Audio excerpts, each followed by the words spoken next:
Bonjour à tous. Alors, une petite vidéo aujourd'hui parce que j'ai envie de péter un câble. En fait, j'essaie de rester calme et de pas m'énerver et de pas en parler tout le temps et de pas prendre le téléphone pour incendier la personne en cause. Comme vous savez, j'ai le droit à des heures de ménage via la CAF, donc j'ai le droit à 3 heures par semaine et j'ai le droit également à 45 heures par mois d'auxiliaire de vie, donc avec la PCH et du MEN. Et comme vous le savez sans doute, on n'a pas le droit de prendre une auxiliaire de vie indépendante, on est obligé de passer par un organisme.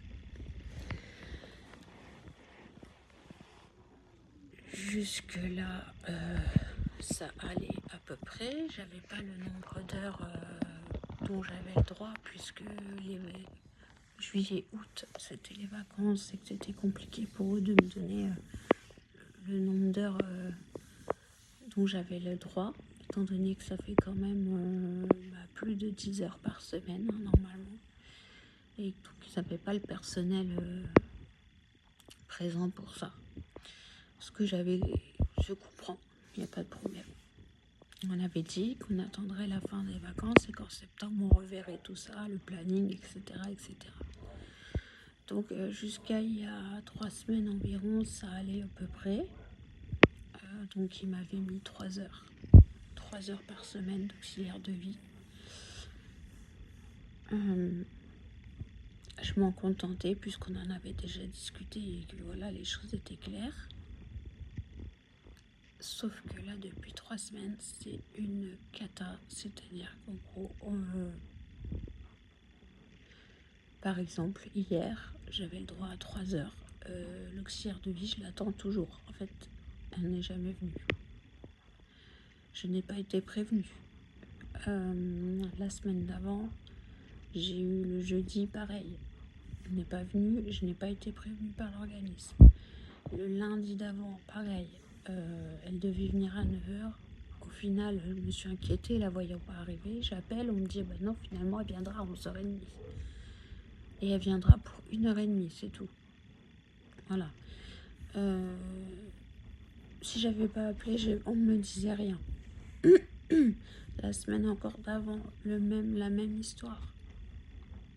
Soit elle n'est pas là, elle vient pas, ou soit elle vient et c'est elle qui me dit aujourd'hui je reste 1h30, ou alors aujourd'hui je reste qu'1 heure.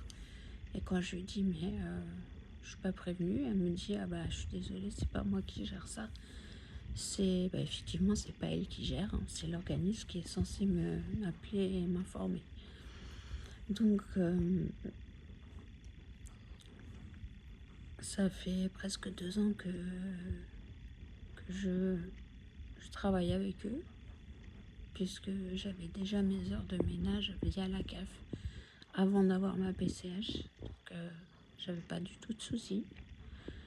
Et là, depuis la PCH, c'est une cata, et franchement, je suis vraiment en colère, parce que comme je vous disais, on croit toujours que ça va nous aider, et finalement, il faut quand même s'attendre à ce que ce soit pas ce que l'on pense. Et là, c'est exactement ce qui se passe.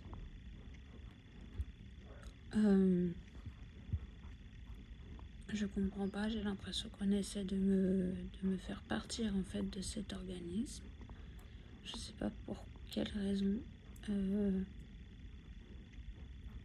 trouve ça vraiment abusé, je trouve pas ça normal.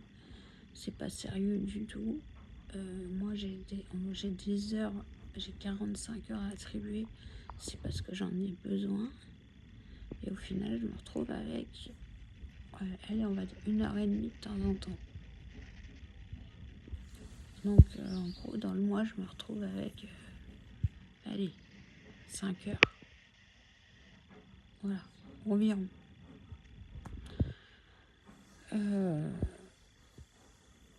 Je suis en train de bouillir. Et je sais qu'il ne faut pas que je m'énerve.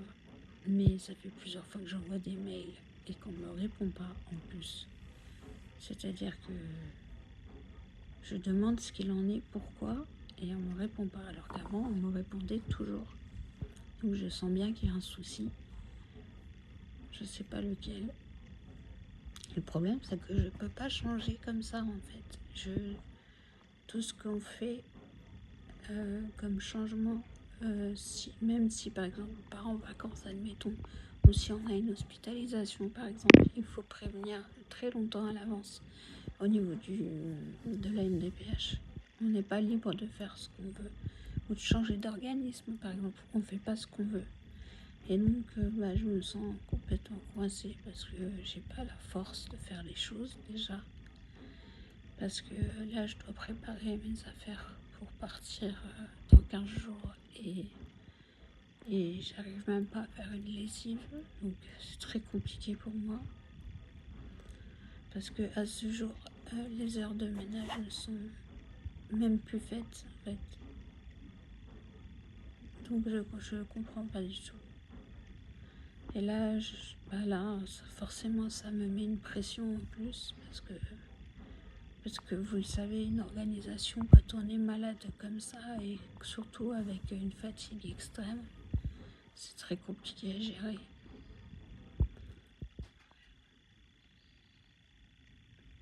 Donc oui, je suis entre la colère et la tristesse, je dirais, de voir les choses, de voir que rien ne fonctionne comme il faut, que c'est toujours pareil, qu'il faut toujours remuer ciel et terre pour que les choses soient faites correctement. Et j'en peux plus en fait. Je suis épuisée. Il faut savoir que, comme beaucoup, je suis incapable d'étendre une machine. Je suis incapable de tenir debout. Comme ça, pendant 10 minutes, un quart d'heure. C'est juste pas possible en fait.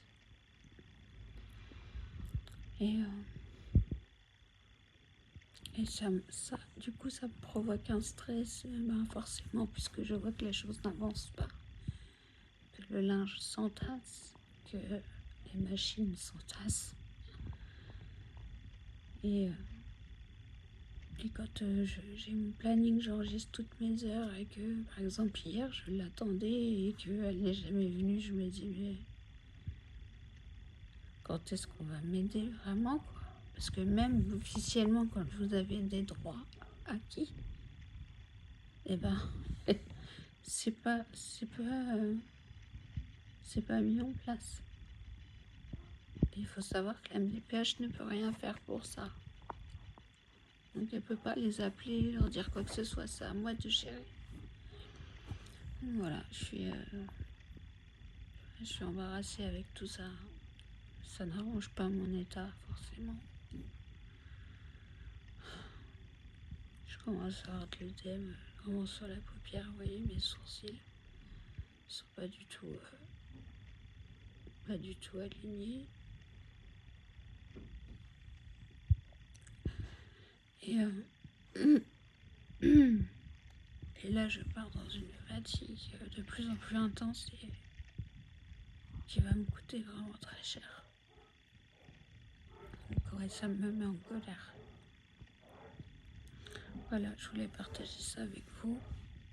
Pour tous ceux aussi qui ont des attributions comme j'ai eu, faites attention. Au pire, prenez 2 organismes. Vous avez le droit de prendre 2 organismes. Mais faites attention. Ne pensez pas que ça va être tout rose.